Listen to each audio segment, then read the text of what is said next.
अस्सलाम वालेकुम व्यूअर्स, अल्लाह के नाम से जो बहुत ही मेहरबान नहायत रहने वाला है। मैं हूं किरण और आप देख रहे हैं मेरा यूट्यूब चैनल। आज मैं आपसे शेयर करूंगी बहुत ही मज़ेदार से ब्रोस्ट की रेसिपी और मैं बताऊंगी कि आप घर पर रेस्टोरेंट स्टाइल ब्रोस्ट कैसे बना सकते हैं। इसके लिए आपने वीडियो को एंड तक जरूर देखें। चलिए बनाना स्टार्ट करते हैं। तो सबसे पहले यहाँ पर मैंने ले लिया 1 kg चिकन, जिसको मैंने 2 बार अच्छे से साफ कर लिया था। अब हम इसके ऊपर कट्स लगा लेंगे। आप चिकन यहाँ पर कोई भी इस्तेमाल कर सकते हैं, ब्रेस्ट का भी कर सकते हैं, मिक्स भी कर सकते हैं, जो भी आपके पास हो आप उसका बना सकते हैं। लेकिन आपने उसमें कट्स लाजमी लगाने हैं ताकि जो मसाला है वो अंदर तक चला जाए। तो यहाँ पर आप देख सकते हैं कि मैंने जो कट है ना वो अंदर तक लगा लिया है, इसलिए आपने इसको अंदर तक लगा लेना है। इस तरह से हम बाकी के भी जो लेग पीस है उनके ऊपर कट्स लगा लेंगे। तो यहाँ पर मैं आपको चंद एहतियात हैं जो बताऊंगी, जिससे आपका ब्रोस्ट बहुत ही अच्छा बनेगा। इसके लिए आपने वीडियो के एंड तक जरूर देखना है। आगे चलकर मैं आपको वीडियो में बताऊंगी कि आपने किन किन चीज़ों की एहतियात करनी है। तो यहाँ पर मैंने सारी चिकन के ऊपर कट्स लगा दिए। अब हम इसमें डाल देंगे अदरक लहसुन का पेस्ट। यहाँ पर अगर आपके पास अदरक लहसुन का पाउडर है तो आप वो भी यूज़ कर सकते हैं। सारे चिकन के ऊपर डाल देंगे। साथ ही हम इसमें डाल देंगे 2 टेबल स्पून सिरका और इसको आपने अच्छे से मिक्स कर लेना है। इससे क्या होगा कि जो चिकन है ना उसकी स्मेल बिल्कुल ख़त्म हो जाएगी। तो इस चीज़ की एहतियात है वो लाजमी करनी है। अदरक लहसुन का पेस्ट आपने ज़रूर इसमें लगाना है। इससे जो आपका चिकन है ना वो बहुत ही अच्छा बनकर फ्राई होगा। चलिए, जब हम इसको साइड पर कर देंगे और 15 से 20 मिनट के लिए आपने इसको ऐसे ही छोड़ देना है।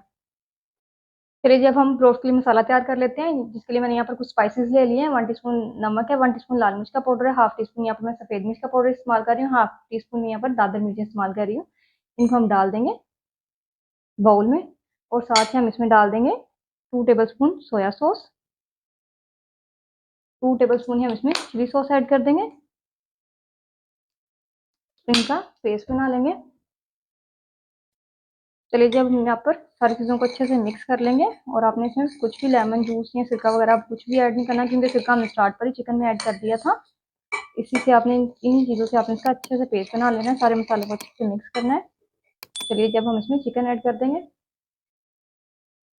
तो यहाँ पर मैं इसमें चिकन शामिल करती जाऊँगी।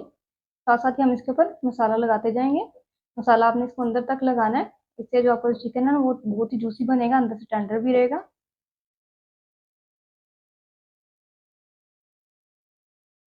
तो यहाँ पर आपको लग रहा होगा कि जो मिर्ची है ना बहुत ज़्यादा, लेकिन ये बहुत ज़्यादा नहीं है। बाद में इसको हमने मैदे से कोट करना है तो ये ठीक हो जाएंगी, पूरी हो जाएंगी। तो यहाँ पर अब मैं बाकी का चिकन भी ऐड कर दूंगी। सारे को हम मिक्स कर लेंगे।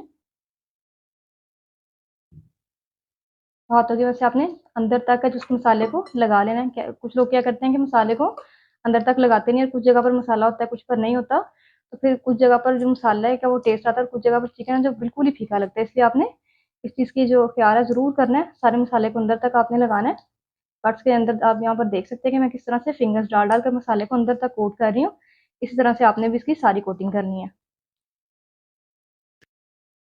तो यहाँ पर मैं चिकन को मसाले से अंदर तक कोट कर लिया है। अब मैं इसको आधे घंटे के लिए फ्रिज में रख दूंगी। गर्मी का मौसम है, अगर आपके सर्दी का मौसम हो तो आप इसको बाय रूम टेम्परेचर पर भी रख सकते हैं। और अगर आप इसको किसी दावत के लिए बना रहे हो तो 6 से 8 घंटे के लिए भी आप इसको मसाले वगैरह लगाकर छोड़ सकते हैं और सुबह के टाइम फ्राई कर सकते हैं। इससे क्या होगा कि जो मसाले हमने लगाए ना उसका फ्लेवर अंदर तक चला जाएगा और चिकन है जो अच्छे से अंदर से टेंडर हो जाएगा। चलिए, अब हम इसको आधे घंटे के लिए फ्रिज में रख देंगे। चिकन को मैरिनेट किए यहाँ पर आधा घंटा हो गया। अब हम इसकी कोटिंग कर लेंगे। तो यहाँ पर कोटिंग करने के लिए मैंने लिया ½ kg मैदा। अगर आप मैदा इस्तेमाल नहीं करना चाहते तो इसकी जगह पे आप इसमें कॉर्नफ्लोर भी ऐड कर सकते हैं। उससे भी जो क्रम्स है सेम ही आएंगे। अब आपने इसको अच्छे से दबाते जाना है और उसकी कोटिंग को करते जाना है। और यहाँ पर मैं आपको एक एहतियात बता दूं कि आपने इसमें कोट करने के बाद, मसाला लगाने के बाद आपने इसको एक दफ़ा मैदे में कोट करना, उसके बाद आपने इसको पानी में ऐड नहीं करना। कुछ लोग क्या करते हैं कि पानी में इसको ऐड करने के बाद दोबारा से मैदे में ऐड कर देते हैं। इससे क्या होता है कि जो आपका ब्रोस्ट है ना वो ब्रोस्ट नहीं कहलाएगा, वो जिंगर की शक्ल इख्तियार कर देगा। इसलिए आपने इस एहतियात को लाजमी करना। तो यहाँ पर आप देख सकते हैं किस तरह से मैं हाथों की मदद से इसको दबा दबा कर, उंगली की मदद से इसके जो क्रम्स है ना वो बना रही हूँ। आपने भी इसी तरह से इसके क्रम्स बनाने हैं। देखिए, यहाँ पर क्रम्स आना स्टार्ट हो गए हैं, लेकिन अभी आपने इसको स्टेज पर छोड़ना नहीं है। अभी आपने इसको मैदे के अंदर अच्छे से हाथों की मदद से दबाते रहना है। और इस दौरान अगर आप मेरे चैनल पर नए हैं तो मेरे चैनल को सब्सक्राइब करें, लाइक करें, शेयर करें, साथ ही बेल के बटन को प्रेस कर दिया करें ताकि मेरे आने वाली हर नई वीडियो की नोटिफिकेशन सबसे पहले आपको मिलता रहे। तो यहाँ पर आपने इस तरीके से चिकन को अच्छे से झाड़ लेना है। ये देखें, जितने अच्छे से झाड़ेंगे ना उतने अच्छे से आपके जो क्रम्स है ना वो आएंगे। तो यहाँ पर आप देख सकते हैं कि इसके ऊपर कितने अच्छे से क्रम्स आ गए हैं और हमारा एक लेग पीस है जो अच्छे से कोट हो गया और तैयार हो गया। अब इस तरह से हम बाकी चिकन को भी इसी तरह से कोट कर लेंगे। तो यहाँ पर कोटिंग हो गई है और कोटिंग करने के बाद इसको रखने की जरूरत नहीं है, साथ साथ ही हम इसको फ्राई करते जाएंगे। तो यहाँ पर मैंने ऑयल को गर्म होने के लिए रख दिया था, ऑयल हमारा गर्म हो गया। अब हम इसमें चिकन को फ्राई होने के लिए डाल देंगे। ऑयल यहाँ पर आपने बहुत ज्यादा गर्म नहीं करना, बस इतना गर्म करना है कि जब आप इसमें चिकन को ऐड करें तो ऊपर से बबल्स आना स्टार्ट हो जाए। इस तरह से ये भी बबल्स आ रहे हैं। यहाँ पर चिकन को ऐड कर देंगे। यहाँ पर मैं प्रेशर कुकर में बना रही हूँ। अगर आप किसी पैन में बना रहे हैं या पतीले में खुला बना रहे हैं इसको, तो फिर आपने जो प्रेशर कुकर यहाँ पर मैं चलाने के बाद इसको 8 में बंद करूँगी, तो आपने इसको 15 मिनट लाजमी पकाना है। ढक्कन लगाकर पकाएंगे ना तो आपका जो चिकन है ना वो सॉफ्ट बनेगा। तो यहाँ पर अब हम प्रेशर को बंद कर देंगे। तो यहाँ पर हम प्रेशर कुकर को बंद कर दिया। सीढ़ी हिलने के बाद आपने इसको 5 मिनट के बाद बंद कर देना। तो चलिए जब हम यहाँ पर प्रेशर कुकर खोलेंगे, यहाँ पर आपने थोड़ी एहतियात से ही खोलें क्योंकि ऑयल की छींटे ऑयल गर्म है ना, तो एकदम से आपके ऊपर भी पड़ सकती हैं।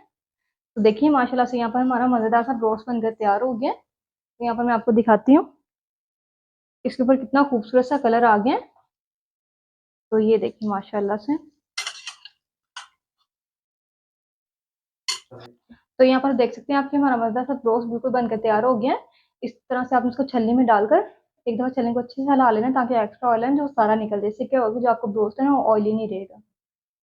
तो इस तरह से आपने इसको 5 मिनट के लिए छोड़ देना ताकि जो इसका एक्स्ट्रा ऑयल है सारा बाहर निकल जाए। तो देखिए यहाँ पर मैं आपको एक तोड़कर दिखाती हूँ।